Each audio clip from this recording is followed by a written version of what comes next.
जी, रहीम यार खान और इसके गिरदोनवा के इलाके में जो ख़ास तौर पे कच्चे के इलाके में जो है वो पुलिस की जानिब से ड्रोन ऑपरेशन और जो है वो रेड्स जो है मुख्तलिफ टारगेटेड ऑपरेशन किया जा रहा है। मैं इस वक्त मौजूद हूँ, अक्सर जो हम ख़बरों में सुनते हैं कच्चा कराची जो कि डाकुओं की अमाह जगह है। ये कच्चा कराची ये वो है, आप ये देख सकते हैं। यहाँ पर ये दुकानें हैं जहाँ पर ये मशहूर है कि ये चोरों की दुकानें हैं। यहाँ पर चोर डाकू वो ख़रीदारी करते हैं। यहाँ के इलाके के बाशिंदे जो है ड्रोन ऑपरेशन और डाकुओं के खिलाफ होने वाले ऑपरेशन के बाद जो है यहाँ पर जो है अभी उनका ये कहना है कि अब किसी हद तक जो है वो अमन अमान की जो है वो फिजा कायम हो गई है। हम यहाँ पर मौजूद हैं, डिस्ट्रिक्ट पुलिस ऑफिसर इरफान समो से हम उनसे पूछते हैं कि जी बताइए ये कौन सा इलाका है और अभी की क्या सूरत हाल है। देखिए, ये इलाका है, कच्चा कराची का इलाका है और इसी जिस पॉइंट पे भी हम खड़े हैं ये बदनामी ज़माना चोर मार्केट के नाम से यहाँ पर मशहूर है, जहाँ से डाकू जो है ये आसपास ही डाकुओं के जो ठिकाने थे जो हमने बिल्कुल तबाह कर दिए हैं। बहुत सारे मारे गए, बहुत सारे डाकू सरेंडर भी हुए।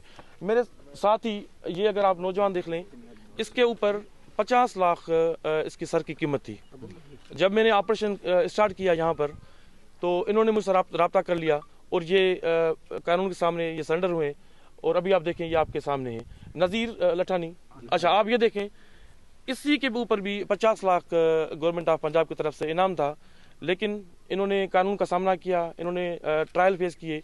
अभी ये आज़ाद होके ये आपके सामने ये इधर अपने अपने इलाकों में ये घूम रहे हैं।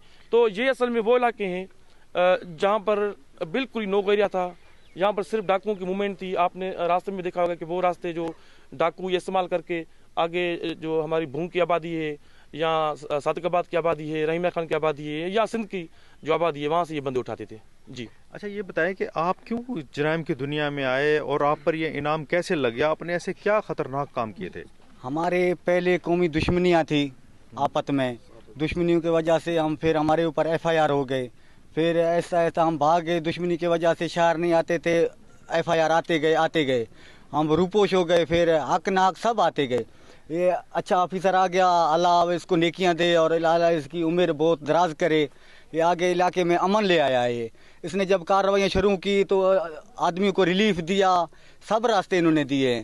तो हमने ये अच्छा ऑफिसर देखा तो इसके पास हम आ गए, सिलेंडर हो गए। इन्होंने हमें इंसाफ दिया, जो हमारे ऊपर मुकदमे थे उन्होंने हमने सामना किया अदालतों का। अल्लाह के फजल से हम बिल्कुल। अच्छा, ये बताएं, चलो ठीक है आपके साथ ज्यादती हुई, मगर ये तो कोई अच्छी बात नहीं कि आप उसके साथ ज्यादती हो तो फिर आप आवाम के साथ ज्यादती करें, उन्हें कत्ल करें, उन्हें अगवा करें, तावान लें। ये तो अच्छी बात नहीं थी ना? नहीं, असल में हमारी दुश्मनियों की वजह से हम इश्तियारी हो गए, रूपोश हो गए। हाँ, आपका क्या नाम है? नज़ीर अहमद सर। तो अभी आप क्या कर रहे हैं? हम सर अपना काश्तकारी करते हैं। ठीक है, तो फिर आप जराइम की दुनिया में क्यों आए थे? सर हम जराइम की दुनिया इस वजह से आए थे कि कबीली दुश्मनी थी, इसकी वजह से हम देखे तो अच्छा ऑफिसर आया, इसलिए हमने जराइम की दुनिया छोड़ के अच्छे। अच्छा, तो अभी फिर इस इलाके में जो दूसरे जो कुछ जिन लोगों ने भी सरेंडर नहीं किया उनसे आपको डर नहीं लगता या वो अभी आते हैं यहाँ पर? नहीं सर, हम भी ये मैसेज देना चाहते हैं कि वो भी सरेंडर हो जाएं, अच्छी ज़िंदगी गुजारें, अपने बच्चे पढ़ाएं। लेकिन ये बात है कि वो भी अपना अच्छी जिंदगी। ऐसे कितने का भी और जो मजीद डाकू रह गए इस इलाके में? डाकू तकरीबन 5-7 आदमी रह गए।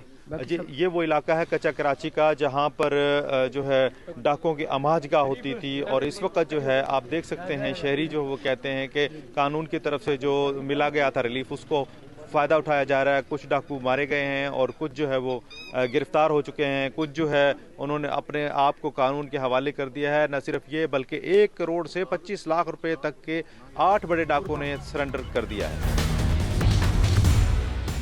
क्या नाम आपका, किस इलाके से हैं? और आप? मोहम्मद शरीफ मेरा नाम है, मैं कराची कच्चे में बैठा हुआ हूँ जी। तो ये बताएं कि ये आप कच्चे में कैसे जिंदगी गुजारते हैं, क्या सूरत हाल होती है? सर से डर नहीं लगता आपको? नहीं सर, हम एक ही इलाके में रहते हैं। तो पहले जो है हम इश्तियारी थे, जब से ये DPO साहब आए हैं अल्हम्दुलिल्लाह हम सरेंडर हो गए, हमारे जो केसेस है वो ख़त्म हो गए, हम अदालतों का सामना किया है हमने। अभी जो है अल्हम्दुलिल्लाह हम आज़ाद घूम रहे हैं। तुम क्यों जो मतलब करते थे वारदातें? सर ये हम वारदात नहीं करते थे, हमारे दुश्मनियाँ थे पहले, हम दुश्मनियों की वजह से इश्तियारी हो गए, केसेस हो गए हमारे ऊपर, हम शहर नहीं आते थे। तो चोरी होता था, कहीं पे कोई वारदात होता था तो SHO थे जो नवीद नवाज वाला, वो हमारे ऊपर नाजायज़ पर्चे काटता जाता था। तो इस वजह से हम इश्तियारी हो गए, हम शहर में नहीं आते फिर थे। आप बड़े अफसरान के पास जाते, कोई ये तो हथियार उठाना तो अच्छी बात नहीं। सर बड़ा अफसर अभी अच्छा आया है तो हम सामना किया। अब गए हैं इरफान समू के पास, वो अच्छे DPO हैं, उन्होंने हमें रिलीफ दिया, हम सरेंडर हो गए। कितनी FIR है? हमारे ऊपर किसी के ऊपर 2 थे, किसी के ऊपर 4 थे, किसी के ऊपर 8 थे, ऐसे थे। हम दुश्मनी की वजह से जो है इश्तियारी बने हुए थे।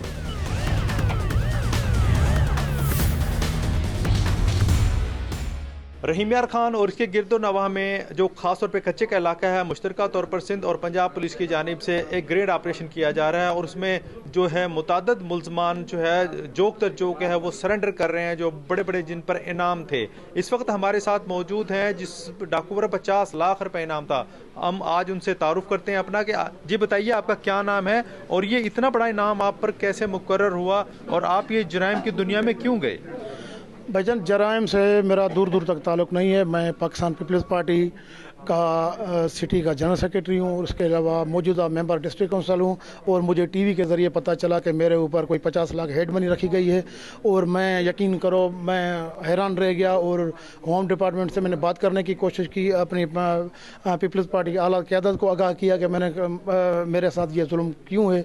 फिर बाद में पता चला कि सियासी और कुछ मुखालिफ पुलिस अफसरान जो थे अपनी जो है वो गुस्सा निकालने के लिए इतना बड़ा उसने स्टेप लिया, जो ये यकीनन एक शर्मिंदगी की बात है इंटेलिजेंस इदारों के ऊपर। और यहाँ के पुलिस डिपार्टमेंट जो माजी में यहाँ काम करके गए हैं उनको सोचना चाहिए था कि हम जिसके ऊपर 50 लाख हेड मनी रख रहे हैं कम से कम उनकी बायोडेटा तो लें और एजेंसीज से उनकी रिपोर्ट तो लें, वो है क्या। मेरे बच्चे यूनिवर्सिटी ऑफ लंदन में पढ़ते हैं और मेरा एक बहुत बड़ी फैमिली से ताल्लुक़ है और हमारा एक अच्छा साफ़ सुथरा हमारा मकाम है और हमारे जो करीब तरीन जो थाना है तकरीबन 200 फुट के फासले पे उसको हमने 4 करोड़ रुपए ज़मीन हमने खुद अतिया के तौर पे गवर्नमेंट ऑफ पाकिस्तान को पुलिस डिपार्टमेंट को हमने फ़ंड की है। और इसके अलावा एक कच्ची पर्ची भी हमारे किसी सिंध के किसी थाने के ऊपर नहीं है और वहाँ के जितने भी अफसरान हैं या होम डिपार्टमेंट हमारा जितना भी हमें बखूबी हमें जानता है। आप पर कितने मुकदमा दर्ज किए गए हैं?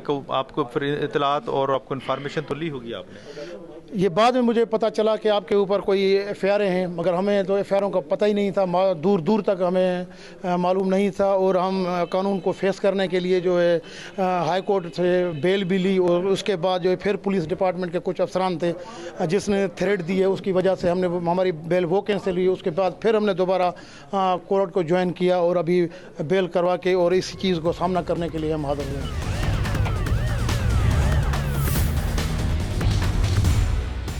रहीम यार खान में सिंध और पंजाब पुलिस के मुश्तरका ऑपरेशन के दौरान मुतअद्दिद डाकुओं ने सरेंडर किया हुआ है। अब उस सरेंडर्स जो कर गए हैं उनके लिए ये लाहेअमल क्या तय किया गया है कि आखिर उनको मुस्तकिल तौर पर किस तरीके से अकोमोडेट किया जाएगा कि अगर उसके बाद सरेंडर होने के बाद अगर डाकू दोबारा अगर वो अपने कच्चे के इलाके में चले गए और जराइम की दुनिया में चले गए तो उसके लिए क्या इकदाम किए गए हैं हुकूमत की तरफ से और पुलिस की तरफ से? हम पूछते हैं district police officer Irfan Ali समो से। जी बताइए ये क्या पॉलिसी है आपकी? देखिए, ये हमारे पास जो भी डाकू क्रिमिनल्स सरेंडर कर रहे हैं उनको इस पर ला हम ट्रीट कर रहे हैं। उनके वो मुकदमात जो कि जाली हैं जहाँ पर नाइंसाफ़ी है वो उनको इन्वेस्टिगेशन में शामिल करने के बाद हम खारिज कर देंगे और बाकी जो असल मुकदमात हैं वो उनको जेल देखनी पड़ेगी, उनको ट्रायल फेस करना पड़ेगा कोर्ट में।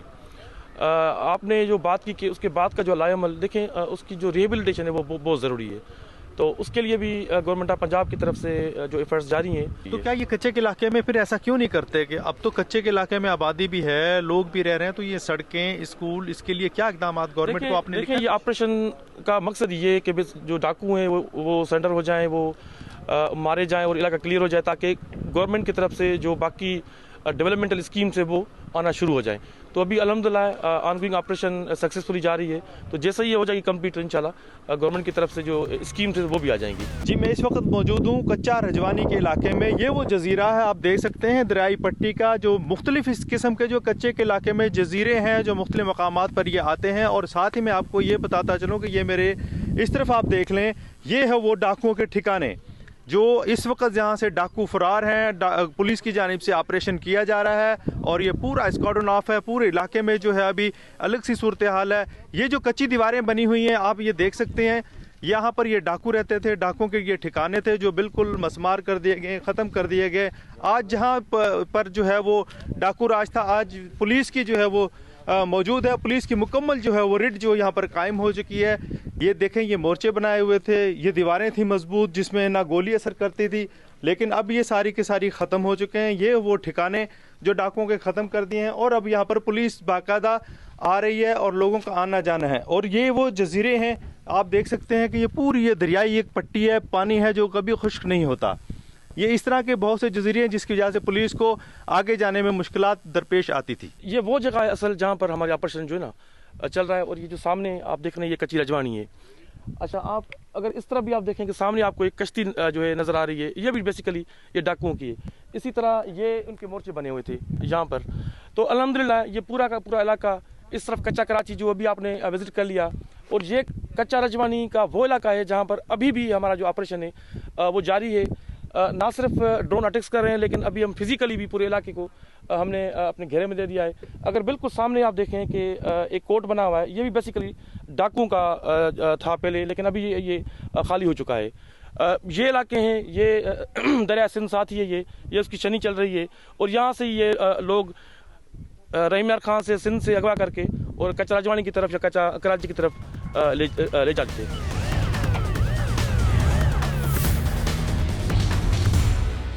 ये कच्चे का इलाका जो कच्चा रजवानी, कच्चा कराची और गड़ी खैर मोहम्मद झक है, वहाँ पर ये डाकू राज था, डाकू मौजूद थे और जिसमें काफ़ी सारे जो मुकदमात थे उनमें जो कबायली इनके तसादम की वजह से हुए और पुलिस के कुछ अफसरान की मुबैना मिली भगत से पसंद नापसंदी के हवाले से कुछ ऐसे मुकदमात हुए। कुछ डाकू जेन्युइन थे, कुछ बना दिए गए, जिसकी वजह से अब जो एक रिलीफ मिला है हुकूमत पंजाब की तरफ से कि जो डाकू सरेंडर करेगा उसके साथ मुकाबला नहीं किया जाएगा, तो बहुत से डाकुओं ने अपने हथियार डाल दिए हैं और अपनी साफ़ और शफाफ ज़िंदगी गुजारने का जो वो अहद कर रहे हैं। इस वक्त जो हम मौजूद हैं कच्चा कराची गड़ी खैर मोहम्मद झक का वो इलाका है जहाँ से अक्सर ये खबरें आती थी कि डाकुओं ने यहाँ पर लोगों को यरमाल कर लिया, डाकुओं के गुरूह मौजूद हैं, डाकू पुलिस से मुकाबला कर रहे हैं, डाकू जो है वो शहरी के इलाकों से जो अगवा बराए तावान करके यहाँ डंप कर लेते हैं और वो जो हैनी ट्रैप के ज़रिए अगवा कर लेते हैं। लेकिन इस वक्त की जो सूरत हाल है, इस वक्त भी पुलिस के मुताबिक 8 जो है वो ड्रोन जो है वो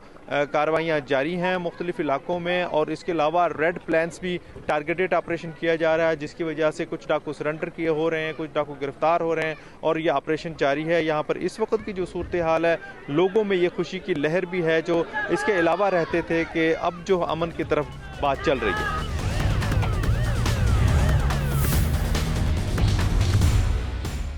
ये सही इलाका है चक्कर बहुत सुनी ना, ये इलाके का क्या है तेरा राजनपुर जिला राजनपुर है, इतना ही बदनामी ज़्यादा है, असें को तंग की खड़े हैं।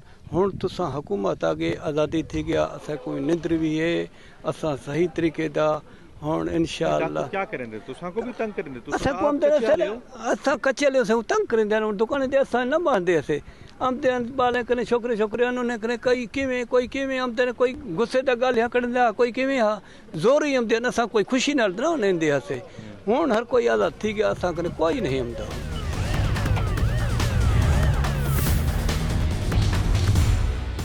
रहीम यार खान के कच्चे के इलाके में पंजाब और सिंध पुलिस का मुश्तरका ड्रोन और टारगेटेड ऑपरेशन जारी है। इस वक्त हमारे साथ मौजूद हैं रीजनल पुलिस ऑफिसर बहावलपुर गाजी सलाहुद्दीन। हम इससे पूछते हैं कि ये कितने दिन तक ये ऑपरेशन जारी रहेगा और इसके लिए जो मजीद कितने डाकू जो हैं वो इम्कान है कि सरेंडर कर सकते हैं और कितनों जो है वो पुलिस की जो है वो चैलेंज को, कानून को और हुकूमत को की जो है रिट को चैलेंज किए बैठे हैं और इस वक्त जो है कच्चे की सूरत हाल क्या है हम पूछते हैं। जी असलम, जैसे आपके इल्म में है कि ये ऑपरेशन चल रहा है और इसके लिए हम वाजे कर चुके हैं कि कोई हमारी टाइम लाइन नहीं है कि ये 1 हफ्ते का है या 10 दिन का है। इसमें हमारा ऑब्जेक्टिव यही है कि जब तक कच्चा साफ़ नहीं हो जाता और वहाँ पर कानून की गिरफ्त कायम नहीं हो जाती तब तक ये ऑपरेशन चलता रहेगा। हमें कोई जल्दी नहीं, हमारा ऑपरेशन चूँकि टारगेटेड है, इंटेलिजेंस बेस्ड है और हमारे पास जदीद टेक्नोलॉजी जदीद टूल्स हैं, इसलिए हम इसको सस्टेन करेंगे। इसमें अब तक बहुत ज़बरदस्त पेशरफ्त है और कोई 60 से ज़ायद मुल्ज़मान और मुजरिमान जो हैं वो रहीम यार खान और राजनपुर पुलिस के पास सरेंडर कर चुके हैं। सिंध वाली साइड पे भी ऑपरेशन जारी है और अगर ये लोग जुर्म की दुनिया को खैर बात कह के ये अपने मुकदमात का सामना करना चाहते हैं तो ये बिल्कुल हम उनको अपॉर्चुनिटी देंगे। हमारी भी ख्वाहिश है कि ये अच्छे शहरी बने, अपने बच्चों के लिए, अपनी फैमिलीज़ के लिए, इनके लिए कोई रोशन मुस्तकबिल हो, ये इस दुनिया से, इस दलदल से निकलें और अपने ऊपर लगाए गए इल्ज़ामात का सामना करें। हम इनको इंसाफ मुहैया करेंगे। अभी कुछ ग्रुप्स ऐसे हैं जो अंदर मौजूद हैं, हमने उनको घेरा डाला हुआ है, मुहासरा किया हुआ है, उनके खिलाफ हमारा ऑपरेशन चल रहा है और उनको भी या हम गिरफ्तार करके छोड़ेंगे, इंशाल्लाह क्लियर करेंगे, या उनको भी अभी तक ऑप्शन है कि वो अपने आप को कानून के हवाले कर दें और यहाँ आकर अपने मुकदमात का सामना करें। कितने डाकू हैं जो मजमूई तौर पर अब जो है ना राजनपुर के और रहीम यार खान के जो है वो सरेंडर कर चुके हैं, और दूसरा इनको मजीद जो है ये क्या जो उन पर मुकदमात हैं उनका ये अदालत में जाकर सामना करेंगे या उनको को आम माफ़ी दे दी गई है? जैसे मैंने बताया है कि 60 से ज़्यादा जो है वो सरेंडर कर चुके हैं। पॉलिसी है कि जो मुकदमात उनके ऊपर हैं उनका बिल्कुल वो सामना करेंगे। उन्होंने अदालतों के सामने सरेंडर किया है, अपनी बेल्स करवाई हैं और ख़ुद को कानून के हवाले किया है। उसमें अब मेरिट पे तफ्तीश होगी। अगर किसी मुकदमे में वो गलत नामजद हुए हैं या उनके साथ ज़्यादती की गई है या वो किसी जुर्म में, किसी वक़ूआ में नहीं पाए जाते तो बिल्कुल इंसाफ किया जाएगा, और जिन मुकदमात में या जिन जराइम में वो मुलव्वस हैं उसका वो अदालत में सामना करेंगे। आम माफ़ी वाली जिस तरह के वो बात नहीं है। बात यह है कि कानूनी तरीक़ाकार के मुताबिक उनको अपॉर्चुनिटी दी जाएगी कि वो अपने मुकदमात को फेस करें और अपने लिए इंसाफ के रास्ते तलाश करें। क्या आप कच्चे के इलाके में हुकूमत को वहाँ पर डेवलप करने के लिए या वहाँ पर स्कूल कॉलेजेस के लिए भी कोई ऐसी तजवीज़ पेश करते हैं? जी बिल्कुल, ये हुकूमत का भी अज़्म है और हमारा भी है कि कच्चा कच्चा नहीं होना चाहिए। ये तमाम इलाकों की तरह यकसा तौर पर डेवलप्ड होना चाहिए। वहाँ पे बहुत सारी आबादी है, जितने भी लोग हैं वहाँ पे स्कूल्स, मेडिकल की फैसिलिटीज़, वहाँ के जो लोग रहने वाले हैं, गरीब हैं, हारी हैं, चरवाहे हैं, या ऐसे लोग जो मुख्तलिफ़ वजूहात की बिना पे जराइम की दलदल में फंस चुके हैं, उनको बिल्कुल एक अच्छी ज़िंदगी के तमाम मौके मिलने चाहिए ताकि वो तालीम हासिल करके उससे निकल कर इस माशरे के, इस मुल्क के मुफीद शहरी बन सकें, उनके लिए एक रोशन मुस्तकबिल हो। मैं बिल्कुल इस चीज़ को रिकमेंड करता हूँ कि वहाँ पे तमाम जो सहूलियात मुहैया की जा सकती हैं वो दी जाएँ ताकि लोगों का मेयार ज़िंदगी बेहतर हो और इस रविश को वो लोग तर्क करें। देखिए, मैं अर्ज़ करूं कि सिंध पुलिस और पंजाब पुलिस मिलके ये एक इंडस के साथ साथ जो हमारा कच्चे का एरिया है उस पर हम इनके ख़िलाफ़ कार्रवाई कर रहे हैं, और इसमें पंजाब के 2 अज़ला शामिल हैं, राजनपुर और रहीम यार खान। हमारे पास जो रुझान तहसील का एरिया है जो कि कच्चे में एरिया बनता है, जिसमें कुछ जजीरे हैं, जिसमें कच्चा रिजवानी है, कच्चा कराची है, इसी तरह कच्ची जमाल है, इसी तरह ऊपर पट का इलाका है, तो उस पे हम काम कर रहे हैं और इंशाल्लाह ये ऑपरेशन ऑनगोइंग है और ये उस वक्त तक जारी रहेगा जब तक हम मुकम्मल तौर पे इस एरिया को क्लियर नहीं कर लेते और क्रिमिनल्स की सरकोबी नहीं कर लेते। अच्छा, ये इस तरह के ऑपरेशन तो पहले भी होते रहे हैं मगर ये एक आर्जी साबित हुए हैं, उसके बाद फिर ये डाकू जो है वो पैदा हो जाते हैं। इसका कोई मुस्तकिल कोई हल इस बार करने का इरादा रखती है पुलिस? जी बिल्कुल, इसमें हमारी हम इस एंगल पे भी काम कर रहे हैं कि सोशल रिहेबिलिटेशन के पॉइंट ऑफ व्यू से, तो मेरा ख्याल है कि जो भी क्रिमिनल, जो भी इसमें डाकू अगर वो ताइब हो के और वो हमारे पास सरेंडर करता है तो हम ज़रूर चाहेंगे कि यहाँ पे इंग्रेस हो लोगों की और यहाँ पे एक कम्युनिटी वेलफेयर प्रोग्राम शुरू किए जाएं जिसमें एजुकेशन भी हो, जिसमें हेल्थ भी हो, सारी चीज़ें हों। तो आई एम श्योर जो भी अपने आप को कानून के हवाले करेगा तो हम उस पर मेक श्योर करेंगे कि उस पर किसी किस्म का कोई आउट ऑफ लॉ कोई चीज़ ना हो। रहीम यार खान के कच्चे के इलाके में पंजाब और सिंध पुलिस की जानिब से माचका, भूंग, रौंती और दीगर जो कच्चे के इलाके हैं, नोग एरियाज़, उसमें जो है पुलिस की जानिब से ग्रेनेड ऑपरेशन जारी है और ड्रोन से भी कार्रवाई की जा रही हैं, जबकि पुलिस की जानिब से मुसलसल वार्निंग दी जा रही है और कच्चे के इलाके के काफ़ी जो हैं डकैत जो अपने आप को सरेंडर भी कर रहे हैं और इसके अलावा जो है मुख्तलिफ मकामों पर टारगेटेड कार्रवाइयाँ भी जारी। इस वक्त हमारे पास खैर मोहम्मद झक में चौकी पर मौजूद हैं DPO इरफान समो। हम उनसे पूछते हैं कि आज कितने लोगों ने सरेंडर किया और मजीद क्या कार्रवाइयाँ की जा रही हैं? जी देखें, पंजाब पुलिस की तरफ से, रहीम खान पुलिस की तरफ से in coordination with Sindh police एक प्रॉपर ऑपरेशन का आगाज़ किया गया है जिसमें ना सिर्फ ड्रोन से हिटिंग की जा रही है लेकिन ग्राउंड लेवल पे भी हमने ऑपरेशन स्टार्ट किया हुआ है और जो हमारे नोगो एरियाज़ थे वो अल्हम्दुलिल्लाह भी क्लीन होना शुरू हुए हैं। आज भी इसी कैंप पे कोई 2 मुख्तलिफ डेंजरस जो हैं ग्रुप्स गैंग्स जो हैं, लठानी गैंग और कुकानी गैंग के 12 बंदों ने सरेंडर किया है। ये सरेंडर जो जितने भी आज के जो माजी में जिनको हम डाकू कहते थे, ये जो पुलिस से लड़ते थे, अगवाई करते थे, आज इन्होंने पुलिस के सामने, रहीम खान पुलिस के सामने सरेंडर किया है। जी, यहाँ इस वक्त जो है वो मीरा लठानी का जो बेटा वो भी मौजूद है। मीरा लठानी जिस पर 1 करोड़ रुपए जो है वो मुकर्रर था इनाम, वो उसके जो है सरेंडर होने के बाद वो पूरा गैंग यहाँ पर आ गया है। जी, आप क्या लगता है मीरा लठानी, और आपने किस तरीके से सरेंडर किया है? और रहीम यार पुलिस ने ऑपरेशन शुरू किया है हमारे कच्चे के इलाके में, लेकिन उन्होंने ऑफर दिया है जो सिलेंडर करेगा उसको माफ़ी मिलेगा।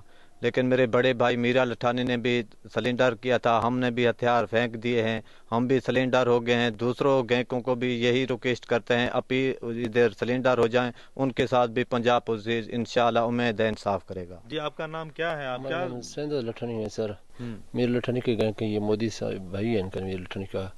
हमने मरियम नवाज साहब का अपील करते हैं मुझे इंसानियत वाली ज़िंदगी गुजारने का मौका दिया जाए, हम अच्छा ज़िंदगी गुजारें। हथियार डाल के पुलिस के सामने, पंजाब पुलिस के साथ, जिला रहीम पुलिस के सामने हम सरेंडर हो गए हैं सर।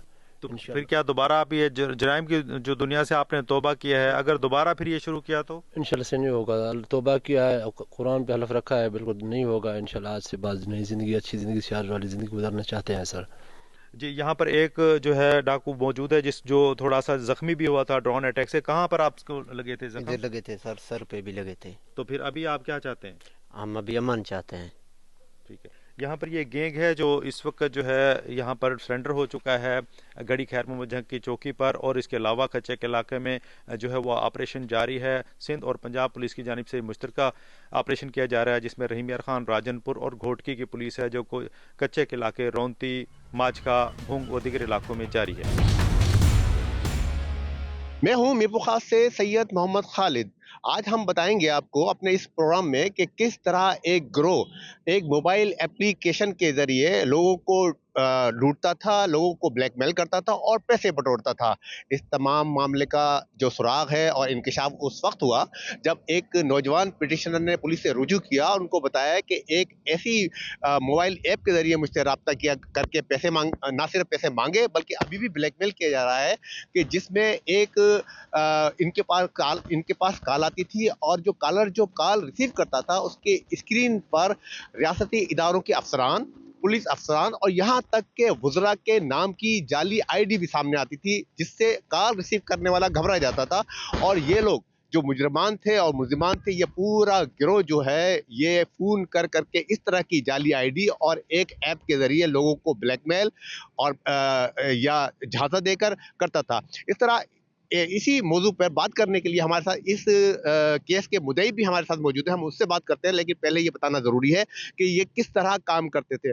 बताया गया है कि ये लोग एक ऐप इस्तेमाल करते थे, मोबाइल ऐप, और उसमें रियासती इदारों के अफसरान के नाम उनके आईडी पे जाली आईडी से आ जाते थे, पुलिस अफसरान के आ जाते थे और वो ब्लैकमेल करते थे कि हमें पैसे दिए जाए, हमें भत्ता दिया जाए। और कई मामले पे और कई मौके पे ऐसा भी हुआ कि उन्होंने लोगों को नौकरियां देने के बहाने और नौकरियां देने का लालच देकर भी पैसे वसूल किए। हम इस सिलसिले में इस केस के मुद्दई से बात करते हैं कि वो क्या कहते हैं और किस तरह एक मुलजिम को पकड़ा पुलिस ने और उसके पीछे जो पूरा गिरोह था उसकी निशानदेही हुई। आइए हम बात करते हैं इस पूरे केस के मुद्दई से कि वो क्या कहते हैं। मेरा नाम शाहजेब, मीरपुर खास से रहायश वजीर हूँ मैं और किप्रो स्टैंड पे मेरा घर है।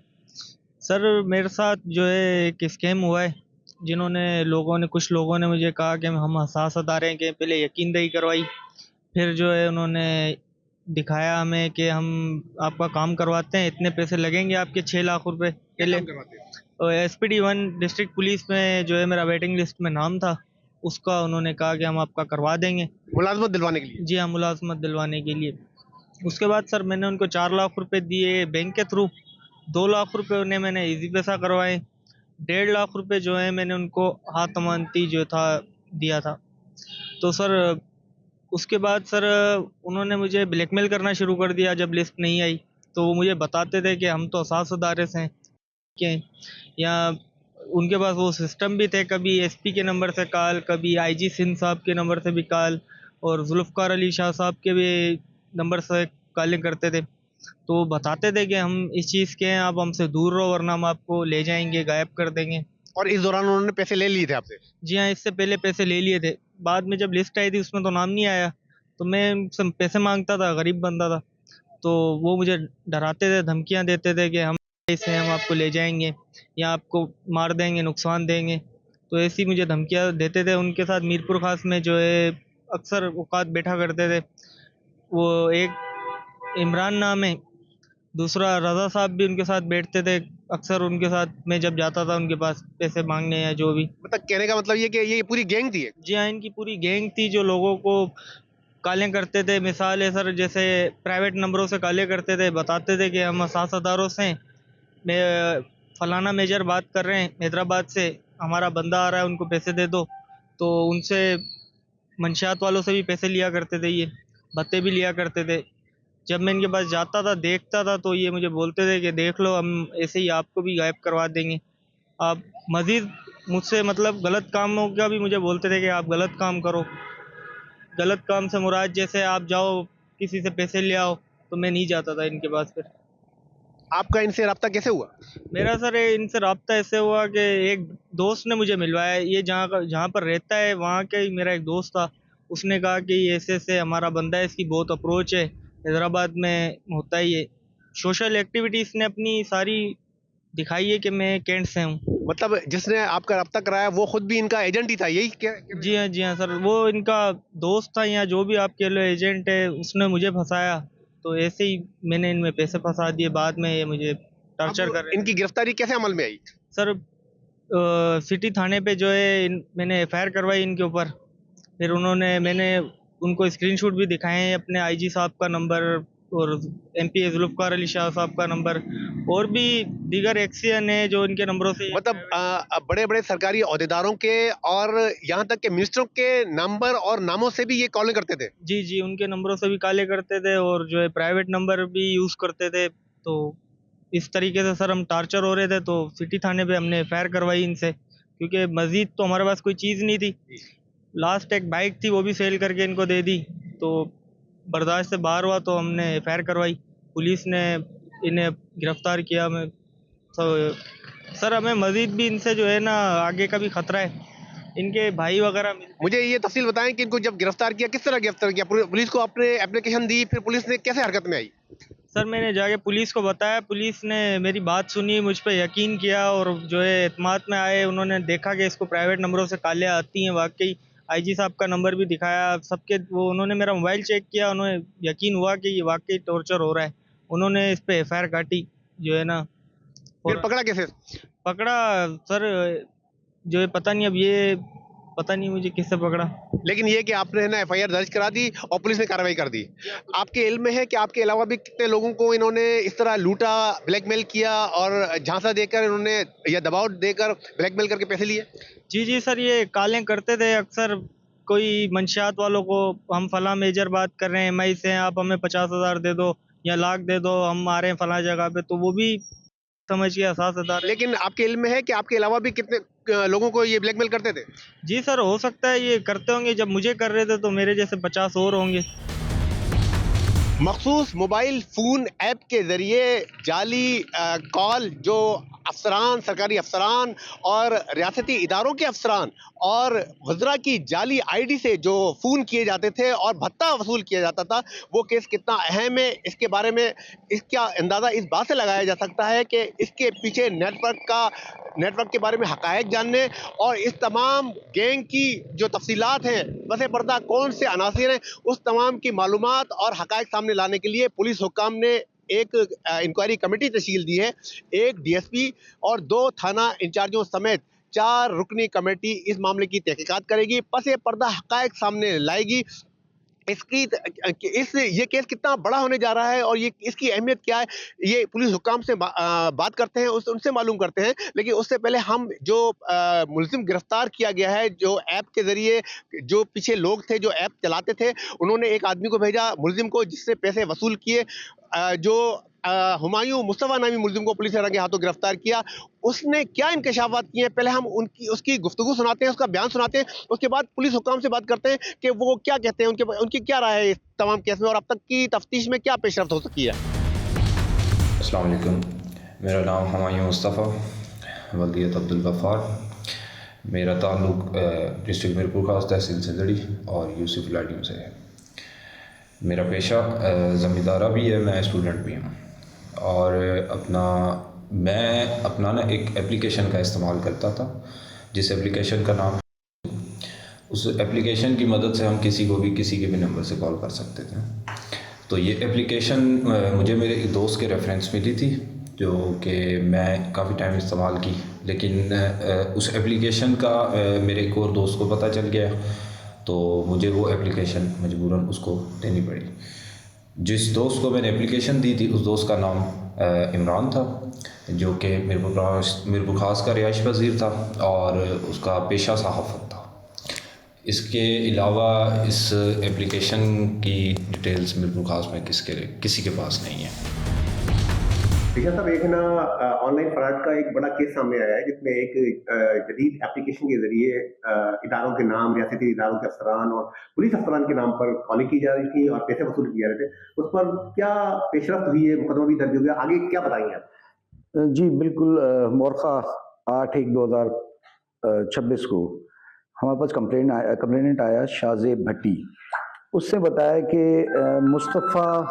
हुमायूं मुस्तफ़ा गुज्जर नामी एक शख्स है, जो ख़ुद को मुख्तलिफ रियासती इदारों से या हसास इदारों से ताल्लुक़ ज़ाहिर कर रहा है अपना, और नौकरियों के और दूसरे काम के सिलसिले में वो लोगों से पैसे लेता है, और इससे भी उसने नौकरी के सिलसिले में पैसे लिए थे। ऐसी कंप्लेन मिलने पे हमने उसके ऊपर मुकदमा 4/2026 उसका इंदराज किया इसके ख़िलाफ़, और इसकी गिरफ्तारी 9 तारीख को अमल में आई। 24 घंटे रिमांड का टाइम पूरा होने के बाद हमने इसको कोर्ट पे पेश किया। उसके बाद ये हमारे पास अंडर इन्वेस्टिगेशन रहा। इसका मोबाइल फ़ोन वगैरह हमने रिकवर किया, जिसमें इस किस्म की चीज़ें बिल्कुल मिली, और उसके बाद ये मोबाइल जो है वो फॉरेंसिक के लिए हमने आगे भेज दिया है। अब इन्वेस्टिगेशन किस मरहले पर है? अभी केस जो है अंडर इन्वेस्टिगेशन है, चालान सबमिट नहीं हुआ है, अभी फाइनल चालान सबमिट होगा, जिसमें अभी कुछ दिन बाकी हैं। इस रैकेट के पीछे कितने लोगों का आपका इम्कान है, कितने लोग हो सकते हैं? और ये तो एक पहला केस आया सामने जिसमें ये सूरत हाल है। इसके मददगार काफ़ी सारे लोग हैं, लेकिन उनका नाम अभी मैं डिस्क्लोज नहीं करूंगा, क्योंकि ये हसास नौयत का केस है, क्योंकि ये कुछ रियासती इदारों का नाम इस्तेमाल कर रहा था। जैसे इन्वेस्टिगेशन मुकम्मल होगी तो सब चीज़ें खुद ब खुद ज़ाहिर हो जाएंगी। प्रोग्राम जुर्म सज़ा के लिए हम इस वक्त एक सेक्शन थाना दादू में मौजूद हैं। दादू ज़िले की तारीख में अपनी नौयत का मुनफरद केस तावीज़ तोड़ने के शक की बुनियाद पर चटरजात भाई के हाथों चटरजात भाई, जो कि बिल्कुल 4 साल उम्र का था, उसके कत्ल के हवाले से जो मरकज़ी मुल्ज़िम है वो गिरफ्तार हो चुका है। हमारे साथ मुल्ज़िम मौजूद है, आइए उससे बात करते हैं, उसका मौक़िफ़ जानते हैं कि ये वाक़या उसने तावीज़ तोड़ने के हवाले से किस बुनियाद पर किया। क्या नाम है आपका? हाँ, असारा नाला। मेरा नाला हुसैन। अच्छा, ये क्या वाक़या हुआ था? वाक़या जी, ये कत्ल बच्चे का कत्ल की असां को ख़बर कोन्हे कत्ल की। ऐं घर हुयासीं असां, इन जे करे पोइ उतां माना इहो मुंहिंजे भाउ वॾे पेश करे ॾिनो पुलिस खे। पोइ हाणे वधीक ख़बर न आहे त पोइ छाजे लाइ छा। बच्चे कैसे कत्ल हलाक हुआ है आपको, आप बताएं अपने जो भी। वो बच्चा माना समझे उथां ही असां अपने घर से असारा वालिद साहब जेको है न, वो माना अपनी मौत गुज़ार गया को माना सावी है ॿिया इहो अंदर गुर्दे दा मसला हुअसि, उन दे करे फोत हो गया। उन दे करे वल पीछे माना इन्हें माना बेगुनाह असां ते केस किता पीछे, उन्हीं दे करे वाले पुलिस को असां गिरफ्तारी दी। अच्छा, आपको ये शक था कि आपके जो भाई का इंतकाल हुआ है? भाई नहीं है, वो सोट रहे हमारा। आपका कज़न है वो? हाँ, सोट जिसका इंतकाल हुआ है। हाँ, उसका इंतकाल हुआ है ना। वो सोट तावीज़ तोड़ने का चक्कर था उसमें? नहीं, तावीज़ का नहीं था। अच्छा। कुछ भी नहीं था। अब ये जो बच्चे का वालिद साहब है, जी वो बता रहा है कि मुझ पर ये इल्ज़ाम लगाया गया है कि मैंने तावीज़ करके फिर नहीं, हम कोई भी इल्ज़ाम नहीं लगाया, कोई भी इल्ज़ाम नहीं लगाया। नहीं कि हमको पता भी है, हमको यही पता है जिस इसने FR कटवाई है ना, फिर पता चला है बा इसने FR दर्ज की कटवाई है। अच्छा, हमारे सोट की। वहाँ पे हुआ क्या था? आप अपने हिसाब से बताओ कि वहाँ पे क्या हुआ था?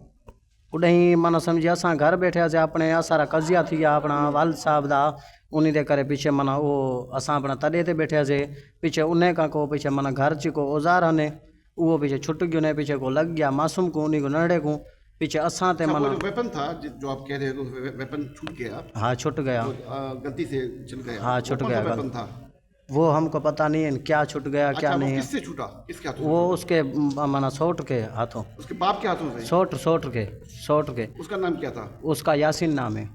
अच्छा हाँ उसके हाथ से छूट गया। हाँ छूट गया। तो उसके वो वहाँ पे रहता था? हाँ वो उसके घर पे है, उसके घर का आदमी है। घर का आदमी है। हाँ तो ये जो उसके वालिद साहब, मकतूल बच्चे के वालिद साहब जो इल्ज़ाम लगा रहे हैं। हाँ वो इल्ज़ाम लगा रहे हैं। नहीं आप समझते हो कि वो सब जो उसने किया है अपने हाथों से किया है? वो हाँ अपने हाथों से हमारे पास झूठा इल्ज़ाम लगा रहे हैं इसके लिए। अच्छा तावीज़ तोड़ने की कहानी क्या है? तावीज़ तोड़ने की कोई नहीं है, कोई बात ही नहीं है। आपके भाई को कौन सी बीमारी थी आपकी? उसको बाप की हमारे की एक बीमारी थी, उसको कैंसर था, ब्लड कैंसर। ब्याह वाला उसको सावी का मसला था, काली सावी का। वो फोत हो गया अपने मना हमारे पास वो पर्चे हैं अस्पताल के, डॉक्टरों के, हर शे के, कराची, हैदराबाद, लाहौर से। ठीक है। हाँ उधर से लेके उसको मना जवाब दे दिया डॉक्टरों ने। फिर हम घर लेके आए उसको। अच्छा वो कागज़ कहाँ है? वो घर है हमारे घर। ठीक है। ये मुलज़म तो अपने एतराफ़ जुर्म इस सवाल से नहीं करा कि मुझे नहीं पता, क्योंकि ये सब कुछ इत्तफ़ाक़ क्या हुआ है, जैसे कि आपने इसका मौक़िफ़ सुना। लेकिन जो हमारी बातचीत SSP साहब से हुई है उसके मुताबिक ये कहानी जो हम बयान कर चुके हैं कि तावीज़ तोड़ने का एक किस्म का शक मौजूद था। चचाजाद भाइयों का इनके आपस में रिश्ता है। फिर एक बंदे की हलाकत, जो उसके चचाजाद भाई की हलाकत के बाद शक की बुनियाद पर इन लोगों ने जो उसके वालिद साहब का इल्ज़ाम है उसके मुताबिक जो पुलिस इन्वेस्टिगेशन है, SSP साहब का जो कहना है उसके मुताबिक ये कार्रवाई हुई है।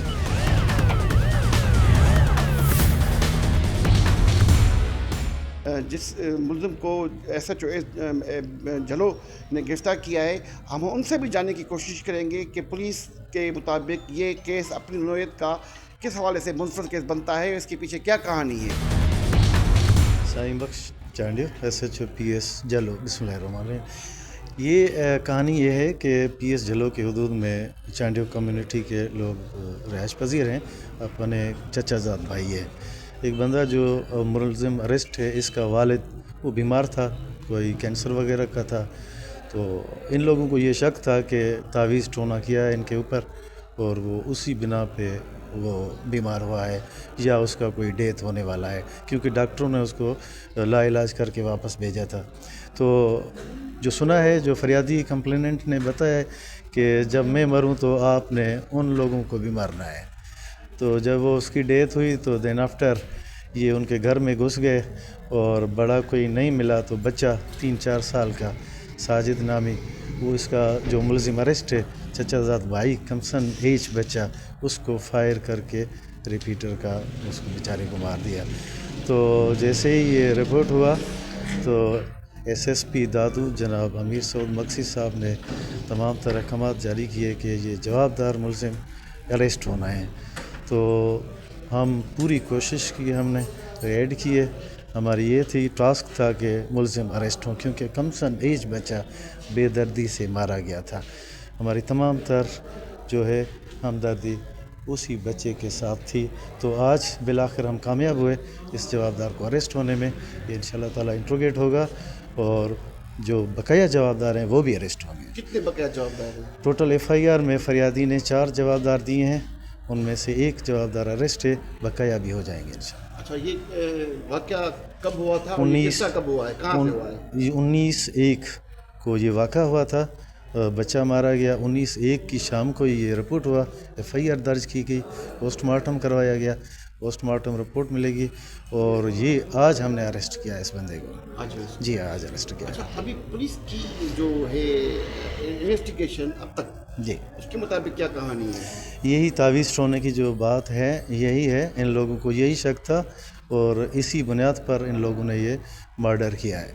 अच्छा इन इलाकों में जहाँ पे आपकी जुरिस्डिक्शन है झलो थानों की, जी ये एक बुनियादी तौर पे कच्चे का इलाका है और यहाँ पे पसमानगी दही पसमंद इसका बहुत है। तो यहाँ पे क्या इस किस्म के वाक़यात पहले भी हुए हैं? नहीं, ऐसे तावीज़ टोने का जो है वो तो जराइम वगैरह ये एक पसमानदा इलाका है, वो तो होते रहते हैं, लेकिन इसी नोयत का इस इल्ज़ाम के बुनियाद पे कोई मारा जाए ये बच्चा ये पहली मर्तबा हुआ है। अच्छा, पुलिस इन्वेस्टिगेशन इससे पहले भी पुलिस के नॉलेज में कोई चीज़ हो शायद, या अब इस केस के सामने आने के बाद आप लोगों ने देखा कि उस इलाके के अंदर कौन है जो तावीज़ चुनाव करते हैं? ये अब आई ये बात सामने 2-3 दिन की, तो उस पर भी हम कर रहे हैं। कोई ऐसा बंदा है तो ये भी ला आ चुका है, और ऐसा कोई होगा तो उसको भी अरेस्ट करेंगे, उसको भी इसी में शामिल तफ्तीश करेंगे। अच्छा, जो मज़ीद 3 मुल्ज़मान हैं वो कब तक इंशाल्लाह जल्द से जल्द होंगे। ये भी आज स्केप हो रहा था कहीं, तो हमने इसको उठाया है, अरेस्ट किया है। इसका बाकायदा इंट्रोगेशन होगा, इन्वेस्टिगेशन होगी, और ऑफेंस वेपन भी रिकवर होगी, बकाया जवाबदार भी जल्द अरेस्ट होगा।